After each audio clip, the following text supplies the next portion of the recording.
আসসালামু আলাইকুম ওয়া রাহমাতুল্লাহি ওয়া বারাকাতুহু ইন্নাল হামদুলিল্লাহ ওয়াস সালাতু ওয়াস সালামু আলা রাসূলিল্লাহ ওয়া বাদ। দর্শক সুন্দর, এই সময় বিশ্বের যে প্রান্ত থেকে আপনাদের সকলের প্রিয় চ্যানেল আর টিভির পর্দায় আমাদের সাথে যুক্ত হয়েছেন সকলকে আন্তরিক মোবারকবাদ, প্রীতি এবং শুভেচ্ছা জানিয়ে শুরু করছি জনপ্রিয় ইসলামিক আয়োজন নিউ গিনি প্রপার্টিজ লিমিটেড নিবেদিত আল কোরআনের আহ্বানে, powered by Tasmeri hair oil, co sponsor Islami bank Bangladesh PLC এবং পুষ্পধারা প্রপার্টিজ লিমিটেড। পুরো আয়োজন জুড়ে আপনাদের সাথে আছে আমি মোহাম্মদ আল আমিন খান। দর্শক সুন্দর, এই আয়োজনে আজকে যুক্ত হয়েছেন দুজন সম্মানিত অতিথি। পরিচয় করে দিচ্ছি, আমার ঠিক ডানেই রয়েছেন প্রখ্যাত আলেমে দ্বীন ফদিলাতুল শেখ মুহতারাম মাওলানা কাজী আবু হুরাইরা হাফিজাহুল্লাহ, সম্মানিত সভাপতি বাংলাদেশ জাতীয় ইমাম সমিতি। আসসালামু আলাইকুম ওয়া রাহমাতুল্লাহ। ওয়ালাইকুম আসসালাম ওয়া রাহমাতুল্লাহ। আলহামদুলিল্লাহ, আপনি ভালো আছেন? জি আলহামদুলিল্লাহ। দর্শক আমার ঠিক বামেই রয়েছেন প্রখ্যাত আলেমে দ্বীন, জনপ্রিয় মিডিয়া ব্যক্তিত্ব ফদিলাতুল শেখ মুহতারাম হাফেজ মাওলানা নাজির মাহমুদ, সম্মানিত ইমাম এবং খতিব, ঢাকা বিশ্ববিদ্যালয় কেন্দ্রীয় জামে মসজিদ। আসসালামু আলাইকুম ওয়া রাহমাতুল্লাহি ওয়া বারাকাতুহু। ওয়ালাইকুম আসসালাম ওয়া রাহমাতুল্লাহ। শেখ ভালো আছেন? আলহামদুলিল্লাহ, আপনি কেমন আছেন? আলহামদুলিল্লাহ। আপনাদের দুজনকে স্বাগত জানাচ্ছি আমাদের চমৎকার আয়োজনে।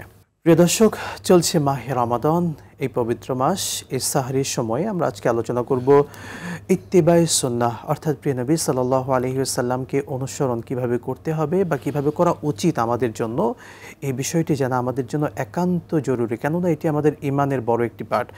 আমরা যে আমলগুলোই করি সেই প্রত্যেকটি আমল হতে হবে আল্লাহ সুবহানাহু ওয়া তাআলার নির্দেশনা পন্থায়, এবং সেই কাজটি করব প্রিয় নবী সাল্লাল্লাহু আলাইহি ওয়াসাল্লাম যেভাবে করেছেন ঠিক সেইভাবেই করতে হবে। এই জন্য ইত্তিবায়ে সুন্নাহ অর্থাৎ সুন্নাহর অনুসরণটা আমাদের জীবনে ইমানের বড় একটি পার্ট। শেখ, প্রথমে আপনার থেকে জানতে চাওয়া, ইত্তিবায়ে সুন্নাহ, আল্লাহ নবী সাল্লাল্লাহু আলাইহি ওয়াসাল্লামের তাকে অনুসরণ করার গুরুত্ব এবং তাৎপর্য নিয়ে কোরআন সুন্নাহর আলোকে দর্শকদেরকে জানাবেন। বিসমিল্লাহির রহমানির রহিম, নাহমাদুহু ওয়া নুসাল্লি আলা রাসূলিহিল কারীম। অত্যন্ত সময় উপযোগী এবং খুবই প্রয়োজনীয় একটি প্রশ্ন করেছেন আপনি আমাকে। জি। আল্লাহ তাআলা কোরআনুল কারীম ইরশাদ করেন, মান ইউতিইল্লাহ ওয়া রাসূলাহু ফাকাদ ফাজ, যে ব্যক্তি আল্লাহ এবং আল্লাহর রাসূলের অনুসরণ করলো সেই কামিয়াব হলো।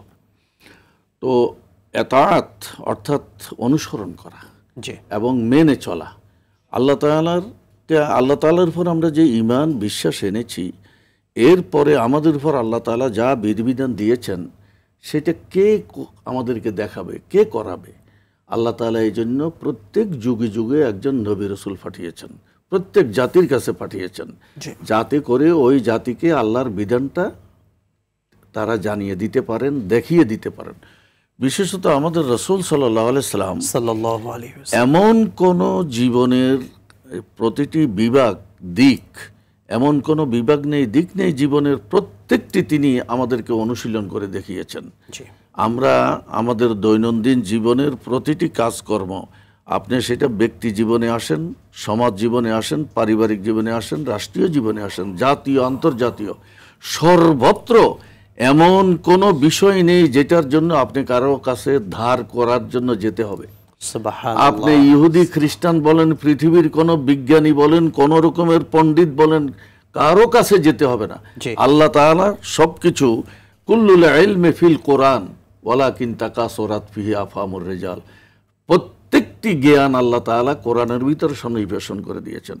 এবং আল্লাহ তাআলা বলছেন যে সুম্মা আলাইনা বায়ানা, আমি সেই কোরআন আপনাকে বুঝাই দেব। আল্লাহ তাআলা নবীজি সাল্লাল্লাহু আলাইহি ওয়াসাল্লামকে সেটা বুঝিয়ে দিয়েছেন, কার মাধ্যমে? জিবরাইলকে পাঠিয়ে, সরাসরি ওহীর দ্বারা অথবা এলহামের দ্বারা। আল্লাহ তাআলা আল্লাহর রাসূলের উস্তাদ, এবং আল্লাহর রাসূল শিখিয়েছেন, জিবরাইলকে মাধ্যম করে শিখিয়েছেন, এবং কিভাবে নামাজ পড়তে হবে, কিভাবে হজ করতে হবে, কিভাবে রোজা রাখতে হবে, কিভাবে আপনার মানুষের কল্যাণ করতে হবে, সমাজ পরিবার কোনখানে কি করতে হবে, প্রত্যেকটা জিনিস প্র্যাকটিক্যালি আল্লাহ তাআলা নবী রাসূল সাল্লাল্লাহু আলাইহি সাল্লামকে দিয়ে রাষ্ট্র পরিচালনা করিয়ে, যুদ্ধ দেখিয়ে, জাতীয় আন্তর্জাতীয় চুক্তি সম্পাদন করে কোনটা বাকি রেখেছেন।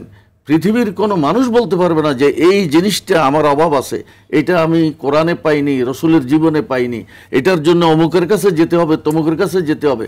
হাসরের ময়দান আল্লাহ তাআলার সামনে কোনো জবাব, কোনো অজুহাত চলবে না যে আমি রসুল পাঠিয়েছি প্র্যাকটিক্যাল লাইফ দিয়ে, উনার প্র্যাকটিক্যাল জীবন থেকে তুমি কি নিয়েছো, কিভাবে করেছো, আমরা সেভাবে আমাদের জীবনকে যদি গড়তে পারি তাহলে আমরা নবীজিকে অনুসরণ করতে পারবো। নবীজিকে অনুসরণ করা ছাড়া তাহলে আমাদের আল্লাহ তাআলার কাছে যাওয়া কঠিন হবে এবং আমাদের নাজাত হবে না। শুকরান, জাযাকাল্লাহ। চমৎকার বলছিলেন। সত্যি কোরআনের সেই আয়াতে কারিমা, আলাম ইয়াতিকুম রুসুলুম মিনকুম, যে আমি কি তোমাদের কাছে রাসূল পাঠাইনি? সত্যি শেখ, আল্লাহ সুবহানাহু ওয়া তাআলা তার নবীকে যে পাঠিয়েছিলেন সেই নবীকে অনুসরণ করা এটা আমাদেরই লাইফের, আমাদের জীবনের বড় একটি দিক। যদি আমরা নবীকে অনুসরণ করি আমাদের উপকার কি দুনিয়া আখিরাতে, সেটা বলতেন। আমরা শুধু মনে করি যে রসুল পাক সাল্লাল্লাহু আলাইহি ওয়াসাল্লামকে আমরা ভালোবাসি বা রসুল পাক সাল্লাল্লাহু আলাইহি ওয়াসাল্লামের উপরে ঈমান আনলাম, এটাই যথেষ্ট না, এটাই যথেষ্ট নয়। রসুল পাক সাল্লাল্লাহু আলাইহি ওয়াসাল্লামের হক আছে আমাদের উপরে মোটা দাগে 5টি। একটা হলো রসুল পাক সাল্লাল্লাহু আলাইহি ওয়াসাল্লামের উপর ঈমান আনা, 2 নম্বর হলো রসুলকে ভালোবাসা, 3 নম্বর হলো রসুলের আনুগত্য করা, 4 নম্বর হলো রসুলের সম্মান রক্ষা করা, 5 নম্বর হলো রসুলের উপর দুরূদ শরীফ পাঠ করা। এছাড়া আর আনুষঙ্গিক কিছু বিষয় রয়েছে। তো আপনি আজকে যে বিষয়ে আলোচনা করতেছেন সেটা হলো রসুলের আনুগত্য করা বা তার সুন্নাহর ইত্তেবা করা, আনুগত্য ইত্তেবা। এই বিষয়টা আল্লাহ আতিউ আল্লাহ ওয়া আতিউ রসুল বলে আল্লাহ প্রকাশ করেছেন। এটা দুনিয়া আখিরাতের কল্যাণ কি, এটা যদি আপনি জানতে চান তাহলে আমি একটু পূর্বের দিকে ফিরে যেতে চাই। রসুল পাক সাল্লাল্লাহু আলাইহি ওয়াসাল্লাম যখন দুনিয়া আসলেন তখন গোটা দুনিয়া অন্ধকারে ডুবে গিয়েছিল। গোটা দুনিয়া এমনভাবে অন্ধকারে ডুবে গিয়েছিল যে যুগকে জাহেলি যুগ বলা হয়। এভাবে মনুষ্য সমাজ চলতে পারে না, তার ধ্বংস অনিবার্য অথবা তাকে পুনর্জন্ম গ্রহণ করতে হবে। এমন একটা টার্নিং পয়েন্টে দাঁড়িয়ে ঘুরছিল পৃথিবী, হয়তো তাকে ধ্বংস হতে হবে, না হলে পুনর্জন্ম গ্রহণ করতে হবে, কারণ এভাবে মনুষ্য সমাজ চলতে পারে না। পিতা তার কন্যাকে জীবন্ত কবর দিচ্ছে, মানে এখনো কোনো অন্যায় ছিল না যে তারা করতো না, এরকম একটা অবস্থা। আল্লাহ রাব্বুল আলামিন পৃথিবীকে ধ্বংস করেননি, বরং পৃথিবীতে পুনর্জীবিত করেছেন তার হাবিবকে পাঠিয়ে। আল্লাহ বলছেন তার হাবিবকে পাঠালেন আর বললেন ওমা আরসালনাকা ইল্লা রাহমাতাল লিল আলামিন, হে রাসূল আমি জগৎ সমূহের রহমত হিসেবে আপনাকে পাঠালাম। এই রহমত আসলো আমাদের কাছে, আল্লাহু আকবার। আর এই রহমতের সাথে তিনি কিতাব দিলেন, কোরআনুল কারীম দিলেন, হেদায়েত 2টা, কোরআন এবং রসুল 2টা পাঠিয়ে সেই মানুষগুলো, জাহেলি যুগের সবচেয়ে অসভ্য বর্বর মানুষগুলো যখন কোরআনের ছায়াতলে আসলো, তাদের আগের অবস্থা ছিল এরকম যে আল্লাহ বলছেন ওয়াকুনতুম আলা শাফা হুফরাতিম মিনান নারি ফাআনকাযাকুম মিনহা, যে তোমরা তো জাহান্নামের কিনারে দাঁড়িয়ে আছো, অর্থাৎ মৃত্যুর সাথে সাথে জাহান্নাম, এমন একটা অবস্থায় তারা দাঁড়িয়েছিল। আল্লাহ বলছেন ফাআনকাযাকুম মিনহা, আমি সেখান থেকে তোমাদেরকে হেফাজত করেছি 2টি হেদায়েতনামা পাঠিয়ে, রসুল পাঠিয়েছেন, কোরআন পাঠিয়েছেন। ঠিক সেই মানুষগুলো যখন রসুলের আনুগত্য করলো, সুন্নাহর ইত্তেবা করলেন, সেই মানুষগুলো যখন কোরআনের আলোয় আলোকিত হলেন, তো তারাই, ওই মানুষগুলো অন্য জগৎ থেকে আসে নাই, ঠিক সেই মানুষগুলো দুনিয়া থেকে জান্নাতের সুসংবাদ পেয়েছে। সুবহানাল্লাহ। এমন আদর্শ মানুষ হয়েছেন, আল্লাহর হাবিব বলেছেন আস-সাহাবী কান নুজুম বিআই শাইইন ইক্তাদাইতুম ইহতাদাইতুম। সুবহানাল্লাহ। আমার একজন সাহাবী এক একটা স্টার, তারকা, তোমরা তার যে কোনো কাউকে অনুসরণ করবে তো হেদায়েত পেয়ে যাবে। সুবহানাল্লাহ। আল্লাহু আকবার। আপনি যদি একজন আবু বকরকে খোঁজেন, একজন ওমর, একজন ওসমান, একজন আলী, একজন খাব্বাব, একজন খালিদ বিন ওয়ালিদ, একজন বিলাল রাদিয়াল্লাহু আনহুম, এদের মতো মানুষ যদি খোঁজেন আর পাবেন না।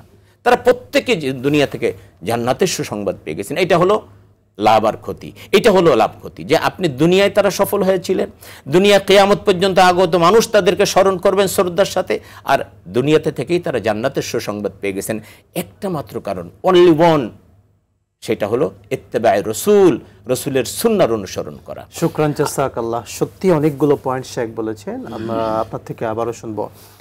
দর্শক, সত্যি ইত্তেবায়ে সুন্নাহ, রসুলের অনুসরণ দুনিয়া আখিরাতে সফলতার আমাদের পথকে উন্মুক্ত করে দেয়। শেখ, আপনি দর্শকদেরকে বলতেন ইত্তেবায়ে সুন্নাহ, এটার উপরে, এটার গুরুত্ব নিয়ে আমাদের সমাজ পরিবর্তনে, বিশেষ করে এই রমাদানে আমরা ইত্তেবায়ে সুন্নাহ, রসুলকে অনুসরণটা আরও কীভাবে করতে পারি একটু বলতেন সেটি।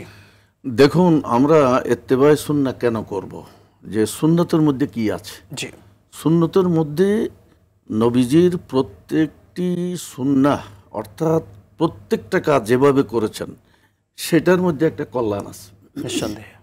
যেমন মনে করেন, রসুলের সুন্নাহ যদি যেখানে আছে, প্রত্যেকটি কাজে আমি কাপড় পরব, একবার সহজ কথা, জুতা পরব, আমি ব্রাশ করব, আমার দাঁত পরিষ্কার করব, হাত পরিষ্কার করব, প্রত্যেকটা ক্ষেত্রে নবীজি একটা ফর্মুলা দিয়েছেন, একটা রীতিনীতি দিয়েছেন, একটা বিধান দিয়েছেন, একটা পদ্ধতি দিয়েছেন। এই পদ্ধতিতে না করে আমি অন্যটা অনুসরণ করলাম, সেখানেই নবীজিকে আমি অস্বীকার করে সেখানে একটা বেদাত ঢুকালাম। জি। যেখানে একটা সুন্নাহ নাই সেখানে একটা বেদাত বেদাত দাঁড়িয়েছে। আর বেদাত বারবার আসতে আসতে সেখানে একটা শিরক আসছে। জি।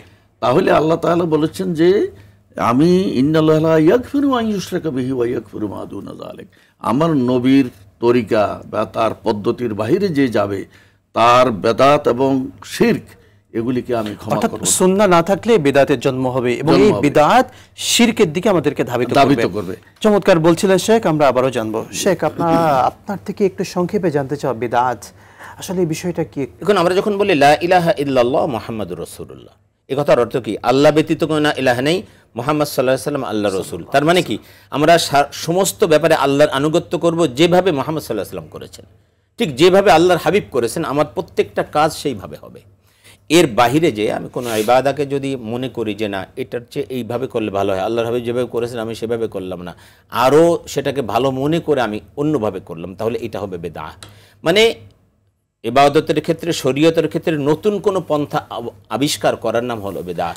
তাহলে এখানে দুইটা বিষয় চলে আসে। জি, সেই দুটি বিষয় আমরা জানবো বিরতির পরে ইনশাআল্লাহ তাআলা। প্রিয় দর্শক মণ্ডলী, দেখছিলেন আপনাদের প্রিয় চ্যানেল আর টিভির পর্দায় জনপ্রিয় ইসলামিক আয়োজন নিউ গিনি প্রপার্টিজ লিমিটেড নিবেদিত আল কোরআনের আহ্বানে, powered by Tasmeri hair oil, co sponsor Islami bank Bangladesh PLC এবং পুষ্পধারা প্রপার্টিজ লিমিটেড। সময় হলো ছোট্ট বিরতির, সাথেই থাকুন, ফিরছি ইনশাআল্লাহ।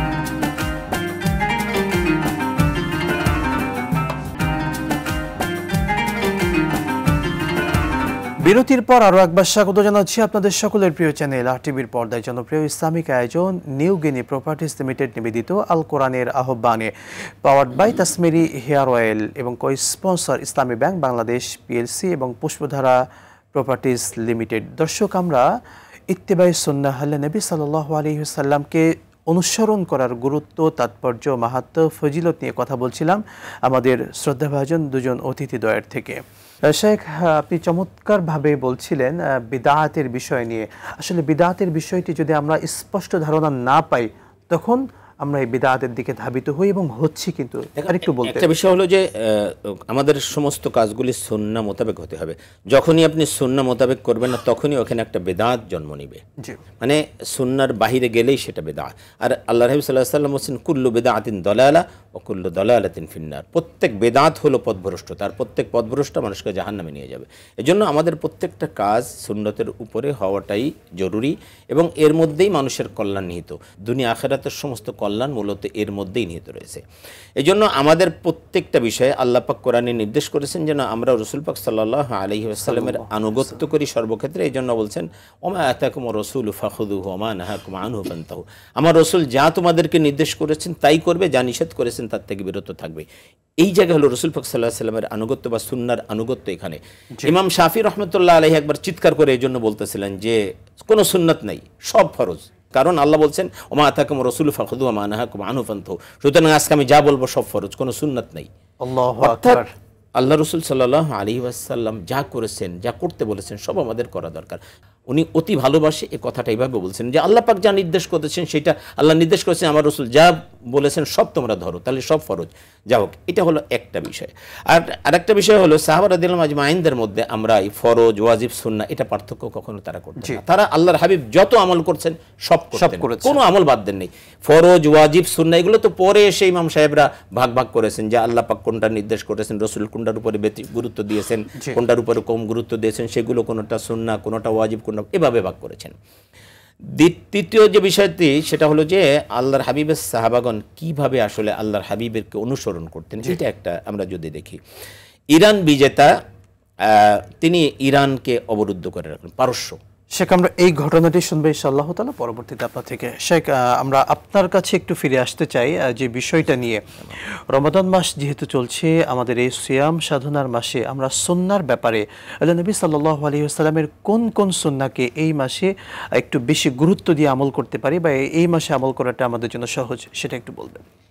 সেটা হচ্ছে যে নফল ইবাদত বেশি করা, যেহেতু নফল ইবাদতকে ফরজের সমতুল্য করে দেওয়া হয়েছে, এই সুযোগটা নেয়া। আরেকটা হচ্ছে তাওবা বেশি করা, আর কোরআন নাজিলের মাস, কোরআন তেলাওয়াত বেশি করা। তো এই কোরআন তেলাওয়াতের মধ্যে কিন্তু শুধু সীমাবদ্ধ না রেখে আল্লাহ পৃথিবীতে একটাই চিঠি পাঠিয়েছেন, একটাই গ্রন্থ পাঠিয়েছেন। হাশরের ময়দানে আল্লাহ তাআলা জিজ্ঞাসা করবেন যে আমি একখানা চিঠি লিখেছিলাম তোমার কাছে, ওই চিঠিটা তুমি পড়েছো কি? সেই চিঠির মধ্যে কি লেখা ছিল? তুমি কি সেভাবে চলেছো? তো এখন দেখুন যে কোরআন শুধু তেলাওয়াত করলে হবে না, চেষ্টা করতে হবে অর্থ সহ পড়ার এবং আমল করার। আর আমল করতে হলে আল্লাহ তাআলা বলেছেন ইল্লাল্লাযীনা আমানু ওয়া আমিলুস সালিহাত।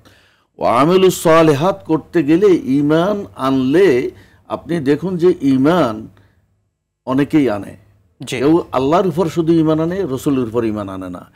যে পৃথিবীতে 800 কোটি মানুষ, আর মুসলমান হলে প্রায় হয়তো বা বড় জোর 150 বা 200 কোটি, 200 কোটি, তাহলে বাকি আর 600 কোটি মানুষ। তাহলে তারা কি মানুষ না? তারাও তো মানুষ। এখন তারাও কোনো না কোনো নবী মানে, তারা কোনো না কিতাব মানে। আল্লাহ তাআলা বলে দিয়েছেন যে আমি শেষ নবী পাঠানোর পরে আর কোনো নবী আসবে না, তার অনুসরণ যে করবে না তাদের কেউ কারো ঈমান হবে না, তাদের ভালো কাজ কোনো ভালো কাজের হিসাব হবে না, নিঃসন্দেহে। সুতরাং আজকে অনেকেই এই প্রশ্ন মুসলমানরা উঠায় যে এই লোকগুলো কি জাহান্নামে যাবে, তো কেন তারা জান্নাতে যাবে? আল্লাহ তাআলা বলছেন এক কথা, তারা বলছেন আরেক কথা।